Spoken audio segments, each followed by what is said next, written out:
Hey guys, I am back. We're still doing Netflix. As you can see, I have on the same stuff. I'm just pausing in between this because I think each episode is probably going to take me like 10 minutes to describe.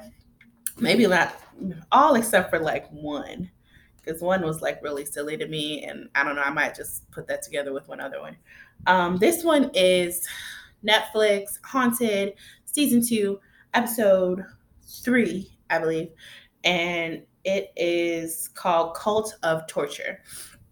Now, this is the one that was actually true. This is the story of James Swift, is his name. He was a part, or his family was a part of that worldwide church of God with that one guy, Herbert W. Armstrong, who established this church or whatnot, and he had a really huge cult. Like it was pretty much was considered a cult. Later, he had like this huge following of these really serious Christians, which no, um, and their whole thing was like everyone was just horrible, and their views were they had a lot of different views and doctrine, and he made up a whole different doctrine of what the rules that he set. They had different dietary restrictions. They had just like they couldn't celebrate anything, birthdays, holidays, or anything, which isn't that big a deal. I mean, a lot of religions are like that, like Jehovah's Witness and stuff. But as far as he had very extremist ideas. He was, not against homosexuality, adultery, and also divorce and all that, but he had been married a few times. This man was a complete lunatic, and it's crazy how when you look back at people like Hitler and people who like that dude who had everybody kill themselves with drink the Kool-Aid and with the Nikes on, can't remember his name. Like, it's crazy how they get to the minds of these people who are weak or who try to use God or some type of higher being as their as the facilitator of this whole thing. But it's like, no, you're just a psycho lunatic, and this is crazy as shit. But anyway, I don't want to go too much off topic. So this James Swift is telling the story of his family. He said they're from Louisiana, um, a small town, and they had a house. And then the mom, who did not work, but she decided when she saw the Herbert Armstrong's not podcast broadcast on TV that she wanted the family to move closer to this church or whatnot after viewing his ministry. So they moved to the area where the church, so they could be closer to them in the congregation. And I think the first time that they get a visit from one of the pastors or whatever, the boys were playing in the backyard, and he mentions that his older brother has mental disabilities, and the pastor or the father told them to all come inside, and James came in, but the brother did not listen. And this man that they had never seen before came out and spanked this boy. For one, it was weird because James was like, I was so upset because my mother didn't do anything. I'm like, yo, mama didn't do anything. Your father and your mama should have jumped this man, and y'all should have just got the fuck away from these people. How you just gonna let somebody who you never met? I don't care if I have met you. You ain't gonna beat no my kids. Only I will beat my kids. No, I'm just saying. But you know what I'm saying? Like, how you gonna just let somebody come and whoop your kids that you ain't never seen in your life? They're not a family member, a grandparent. This person is a stranger, and that just lets you know how weak these people are, or like mindset they are, because they'll just bow down to anybody who says that they're representing this religion or whatnot. So from there, he just knew from there shit was gonna be fucked up. So from there, he talks about how in the church everybody is like pretty much possessed by it. Like, they say that you just have a demon. If you have these impure thoughts, that means that you let these thoughts in, and it's a demon. And like he saw how a man was, I forgot what his crime or whatever demon he was possessed by, but they beat the shit out of him or whatnot because he had this demon, and but then he saw the man again later. But then the pastor comes to the mom, and she tells and he tells her that little James, at age 6, I believe, is possessed by a homosexual demon. And he was like, he didn't even know what, or a gay demon. He was like, at this point, he like just 5, 6 years old. He don't even know what a gay is. And he's just like, he was just scared and sad, and he didn't know because this boy, he don't know nothing else. So he thinking like, oh my God, I'm possessed and I'm gay. What?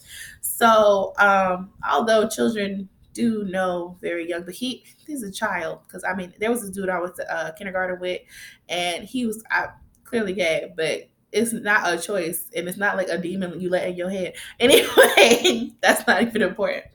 So I'm like, these people are crazy. So he said from age 6 all the way to age, I think 15 or 16, they kept him locked away in his room, and he wouldn't eat sometimes between and isolated, and he was only able to go to church, I believe, or something. He was isolated, or yeah, I think to church or to school. I don't know. He was only allowed out for like certain things. And he was isolated, and he would be in his room for up to like 24 to 36 hours with no food or anything. And then the most sick and twisted thing, because they were praying over him, and it was like the praying over him wasn't working. So his own mother, like, I was like, what the fuck, came in to try to get the homosexual demon out of him. She would go in there and molest him, and try to get a arousal from him, to try to get the gay homosexual demon out of him. I'm like, that's so fucking traumatizing. Your mama come up in the room and try to get it on with you. That's disgusting. I'm like, oh my God.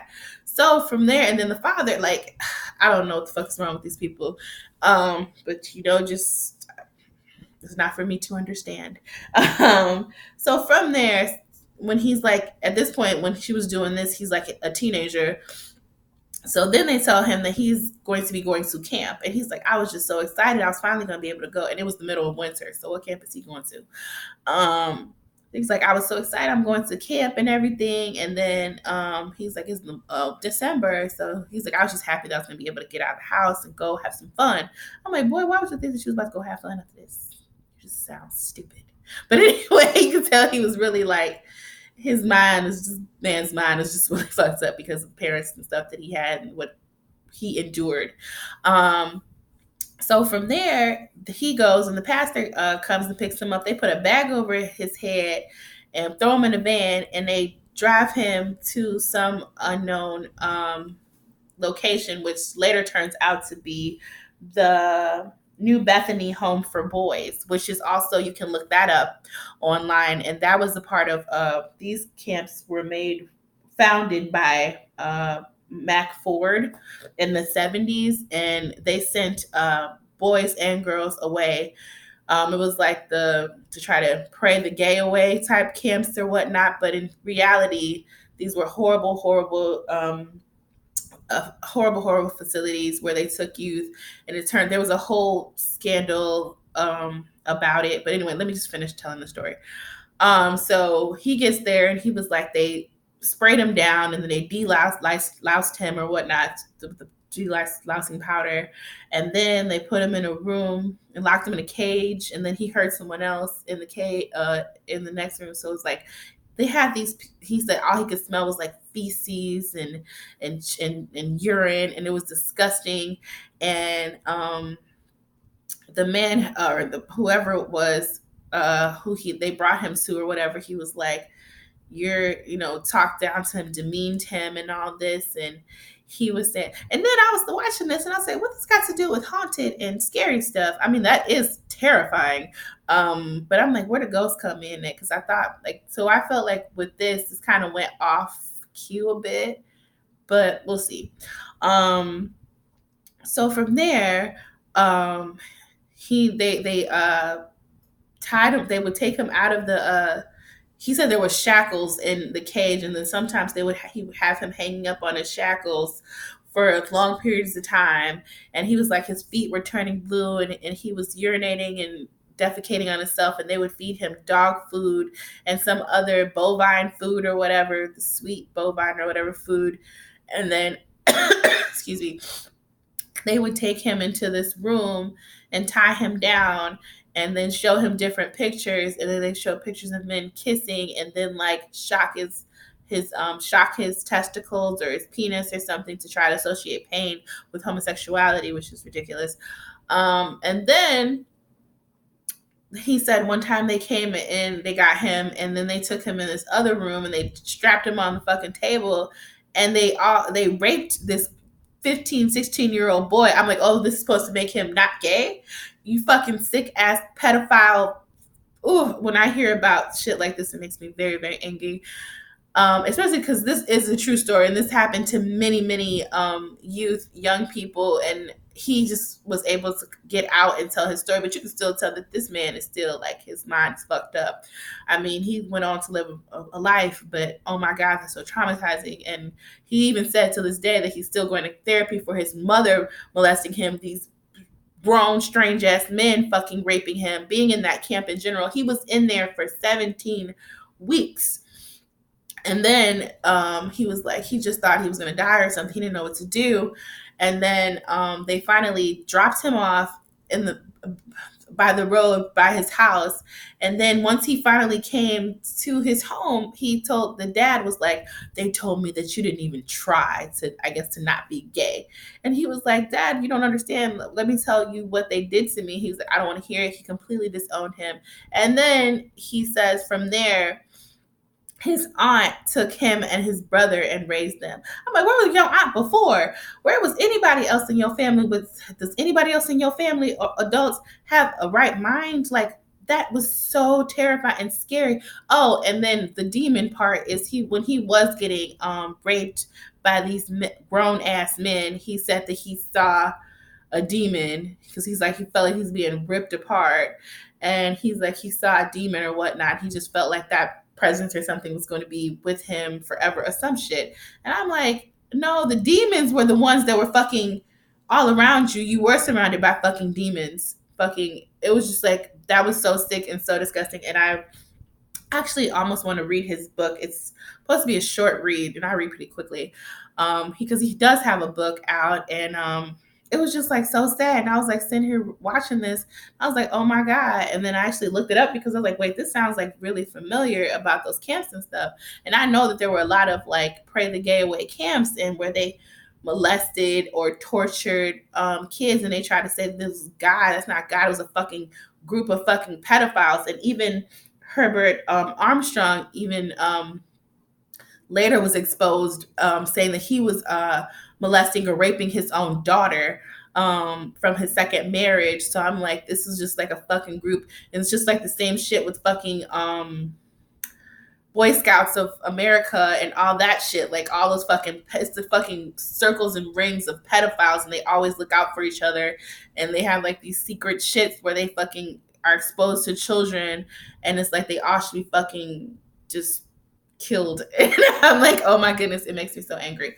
But anyway, that was the episode. And he goes on to say, he went back to school, and when he was at school, they were all calling him a queer and a gay and all that. And then he met this guy, because he met a boy, and the boy was like, oh, are you what they say you are? He was like, a fag or whatever. And he was like, oh, no. And then the guy was like, oh, too bad, because I am. And he was like, oh, wait, maybe, I don't know. So that was a cute little end to it. And he was like, well, from there, he moved over to Louisiana because he couldn't stay in a small town anymore. And, you know, he had to live his life. He actually does drag and stuff. And at least he got to live his truth. And no matter what, they couldn't take who he really was out of him or whatever, take that away from him. So at least that was good. But a little sad note on him, a few years ago, because, you know, him and his brother continued, he always looked out for his older brother, the one with the mental disabilities.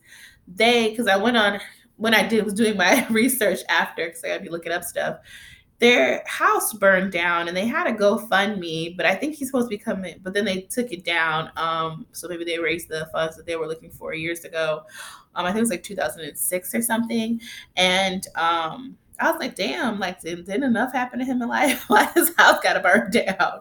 But, sometimes you just can't use that's just life. Shit happens. And it's just so unfortunate that happened to him.